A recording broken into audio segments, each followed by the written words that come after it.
Issue प्रभु के नाम में हमारे सभी मसीह भाई बहनों को जय मसीह की। सुंदर से अवसर के लिए हम परमेश्वर को धन्यवाद देंगे, क्योंकि हमारा परमेश्वर चाहता है कि हम हर बात में उसे धन्यवाद दें। आज का वचन हमसे क्या बात करना चाहता है, हम देखेंगे। उत्पत्ति की पुस्तक 2 अध्याय 18 पद में पढ़ूंगी। यहाँ पर इस प्रकार से लिखा हुआ है, फिर यहोवा परमेश्वर ने कहा, आदम का अकेला रहना अच्छा नहीं, मैं उसके लिए एक ऐसा सहायक बनाऊंगा जो उससे मेल खाए। वचन के लिए हम धन्यवाद देंगे। वचन कहता है कि आदम का अकेला रहना अच्छा नहीं है, मैं उसके लिए एक सहायक बनाऊंगा जो उससे मेल खाए। किसी भी मनुष्य का अकेला रहना ठीक नहीं है वचन के अनुसार, क्योंकि जब मनुष्य अकेला होता है तो शैतान को अवसर मिल जाता है उसके पास आने का, उसके विचारों में आने का, और वो उसके विचारों में आकर तमाम गड़बड़ियों को डालकर चला जाता है। शैतान कतई नहीं चाहता है कि परमेश्वर के लोग उसकी आज्ञा का पालन करें, परमेश्वर के लोग प्रार्थना करें, परमेश्वर के लोग आराधना करें, वचन के माध्यम से बात करें, अच्छे और भले कार्य करें। ऐसा शैतान बिल्कुल नहीं चाहता है। और जब मनुष्य अकेला होता है तो उसके पास आकर उसके विचारों में गड़बड़ियों को डालता है। वचन में हम पढ़ते हैं कि जब हव्वा अकेली थी उसी समय पर सर्प, जिसे शैतान का रूप कहा जाता है, वो उसके पास आया और हव्वा को अकेला देखकर बहका कर चला गया। ऐसा हम वचन में पढ़ते हैं। हव्वा अकेली थी, आदम कहीं था और हव्वा कहीं थी।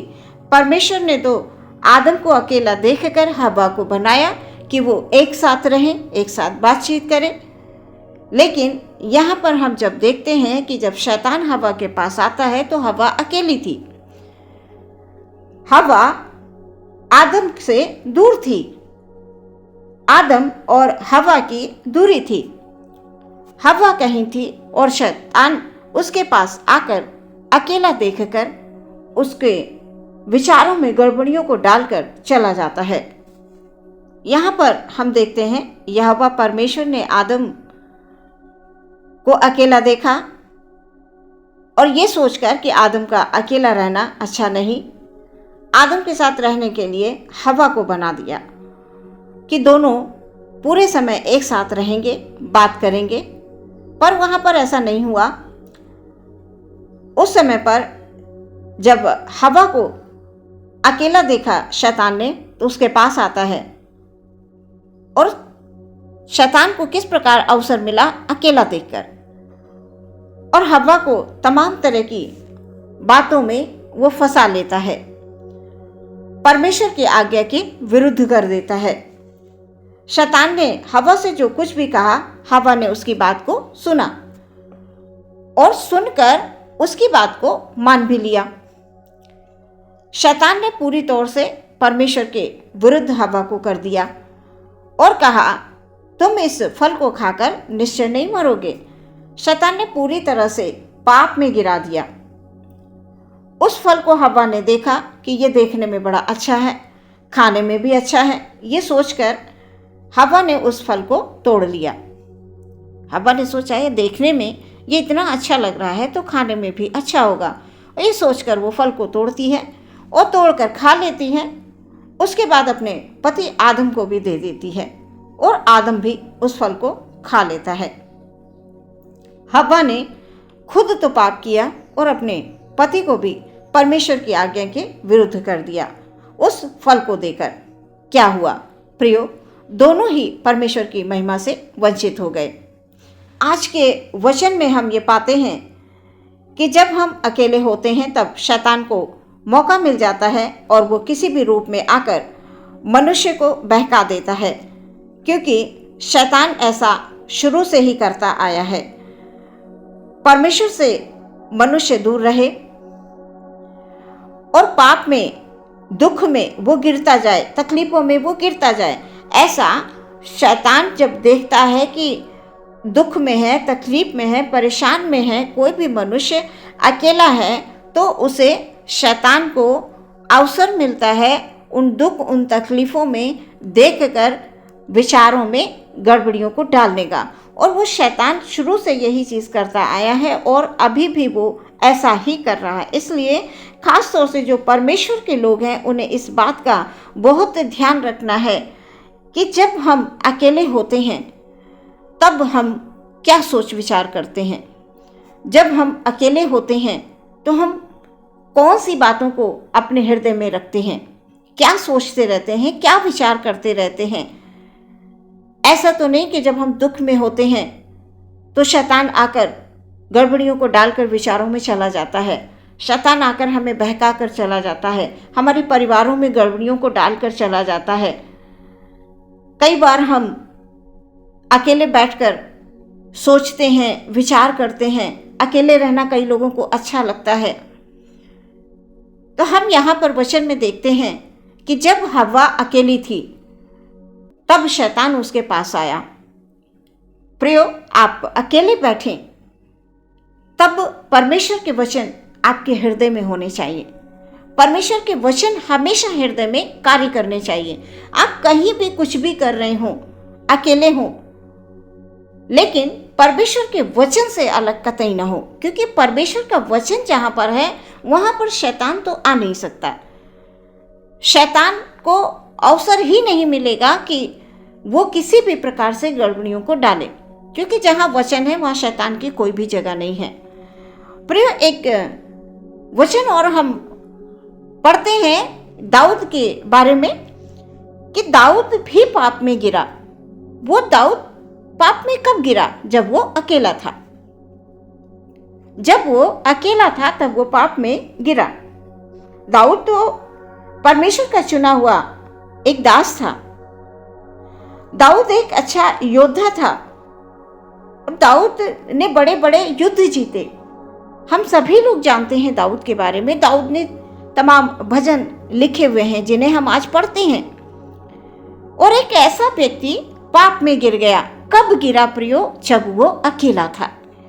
उसे जाना तो युद्ध पर था, लेकिन वो अपनी सेना के साथ युद्ध पर नहीं गया।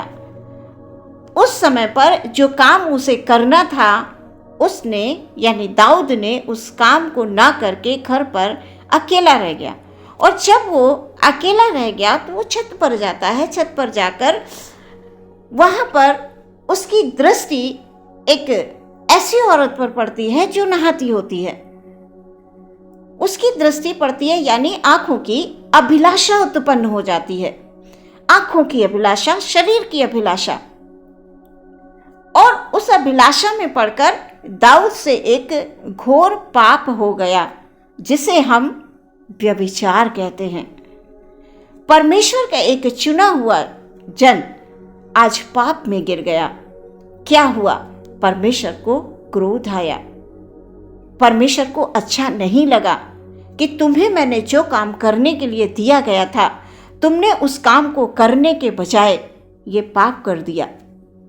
तो प्रियो, मैं ये कहना चाहती हूँ कि जब हम अकेले होते हैं तब शैतान को अवसर मिलता है हमारे विचारों में गड़बड़ियों को डालने का। जैसे कि हव्वा अकेली थी, शैतान आया, गड़बड़ियों को डालकर चला गया और हव्वा परमेश्वर की आज्ञा के विरुद्ध हो गई। खुद तो हुई, साथ में अपने पति को भी पाप में गिरा दिया। दोनों लोगों ने परमेश्वर की आज्ञा का उल्लंघन कर दिया। यहाँ पर दाऊद के जीवन में हम देखते हैं कि दाऊद के पास शैतान कब आया, अभिलाषा कब जाग गई? जब वो अकेला था। और ऐसा पाप करने के बाद परमेश्वर के अनुग्रह से दाऊद दूर हो गया। दाऊद ने जब ऐसा किया तो परमेश्वर को बिल्कुल नहीं अच्छा लगा। प्रियो, आज जब हम ऐसा कर बैठते हैं तो परमेश्वर हमसे अप्रसन्न हो जाते हैं। परमेश्वर हमसे नाराज हो जाते हैं। प्रियो, इस बात का विशेष करके ध्यान रखें, जब आप अकेले हों, आपके हृदय में परमेश्वर के वचन हो। आप हमेशा परमेश्वर के वचनों से बात करिए। आप कोई अपना काम कर रहे हैं, आप अपने बिजनेस के क्षेत्र में हैं, आप अपने दफ्तर में हैं, आप अपने परिवार में हैं, आप अपने संगी साथियों के साथ हैं, तब भी वचन आपसे दूर नहीं होना चाहिए प्रियो, क्योंकि जिस दिन वचन आपके हृदय से दूर हो गए, शैतान आपको पाप में गिराने की कोशिश करेगा। आज बहुत से लोग पाप में गिर रहे हैं, पाप में गिरते जा रहे हैं। वो ऐसे ऐसे काम कर रहे हैं जो परमेश्वर को पसंद नहीं है। उनका जीवन ऊपर से दिखने में कुछ और है और अंदर से कुछ और है। प्रियो, ऐसा कतई ना करें, क्योंकि मनुष्य से हम कुछ भी छिपा लेंगे, लेकिन परमेश्वर की दृष्टि से प्रियो हम कुछ नहीं छिपा सकते हैं। इसलिए अपने को पवित्र बना कर रखें, अपने को पाक बना कर रखें, ताकि परमेश्वर आपसे प्रसन्न हो। परमेश्वर का पवित्र आत्मा हमेशा आपकी सहायता करे, आपके सहायक बनकर आपको हरेक मोड़ पर, हरेक रास्ते पर मददगार बनकर निरंतर वो आगे लेता चला जाए। प्रियो, इस बात का विशेष करके ध्यान रखें कि जब आप अकेले होते हैं तो आप अपने विचारों को कभी भी परमेश्वर के विचारों से अलग ना करें। हमेशा परमेश्वर के वचन से जब आप बात करते रहेंगे तो आप कभी भी शैतान की बातों में नहीं आ पाएंगे। शैतान आपके बीच में गड़बड़ियों को नहीं डाल पाएगा, न बीमारी को, न परेशानी को, न दुख को, न तकलीफ़ों को। अगर वो आएंगी तो परमेश्वर उनके लिए रास्ता खोलेंगे, परमेश्वर चंगाई देंगे, क्योंकि हमारा परमेश्वर चंगा करने वाला परमेश्वर है। इस वचन के माध्यम से मैं यही बताना चाहूँगी कि कभी भी अकेले में जब आप बैठते हैं तो शैतान को अवसर बिल्कुल न दें कि शैतान किसी भी गड़बड़ी को डाले। इस वचन के द्वारा परमेश्वर आपको बहुतायत से आशीषों की ओर ले जाए, बुद्धि और समझ और ज्ञान दे, ताकि आप कभी भी अपने आप को अकेला ना समझें, क्योंकि परमेश्वर ने आपको वचन दिए हैं। परमेश्वर चाहते हैं कि हम प्रभु में हमेशा बने रहते हुए जीवन में आगे बढ़ते जाएं। आइए प्रियो, हम प्रार्थना करेंगे। धन्यवाद, धन्यवाद, धन्यवाद, धन्यवाद महान परमेश्वर, अनुग्रहकारी और दयालु प्रभु, हम धन्यवाद देते हैं सुंदर से समय के लिए। परमेश्वर, आपकी ओर से हमें ये सुंदर अवसर मिला है। हम अपने सभी भाई बहनों को आपके हाथों में समर्पित करते हैं। पिता, जैसा कि आज का वचन कि आदम अकेला था और हवा को बनाया एक सहायक के रूप में, और हवा अकेली थी और अकेला देखकर शैतान ने अटैक कर दिया हवा के ऊपर, उनको बहका दिया। आज हम प्रार्थना करते हैं प्रभु, हमारे कोई भी भाई, कोई भी बहन कभी भी प्रभु जी किसी भी प्रकार से उनके ऊपर शैतान की कोई भी ताकत, शैतान की कोई भी चाल प्रबल ना होने पाए प्रभु। यदि हमारे कोई भाई, कोई बहन अकेले हैं प्रभु जी, वो आज से अपने आप को अकेला ना समझें, क्योंकि आपने वचन दिए हैं बात करने के लिए, वचन दिए हैं प्रार्थना करने के लिए। आपके वचन के माध्यम से परमेश्वर आप बात आपसे हो सकती है खुदाबंद। इसलिए हमारे भाई बहनों के जीवन पर परमेश्वर प्रभु तेरी आशीष हो प्रभु जी, तेरी अनुग्रह भरी दृष्टि सदैव हमारे भाई बहनों पर बनी रहे, उनके परिवारों में बनी रहे प्रभु जी। सबको तेरी ओर से आशीष मिले खुदाबंद। हालेलुया। किसी भी प्रकार से इस संसार में रहते हुए प्रभु हम पाप में ना गिरें खुदाबंद। इस बात में हमें हमेशा सतर्क रहना है, हमें सावधान रहना है कि शैतान को अवसर ना मिले। हम प्रार्थना के द्वारा, विनती के द्वारा शैतान पर विजय प्राप्त करने वाले हों। आदर महिमा आपको देते हैं, प्रार्थना विश्वास के साथ मांगते हैं मसीह यीशु के नाम से। सुने और ग्रहण करें पिता, आमीन।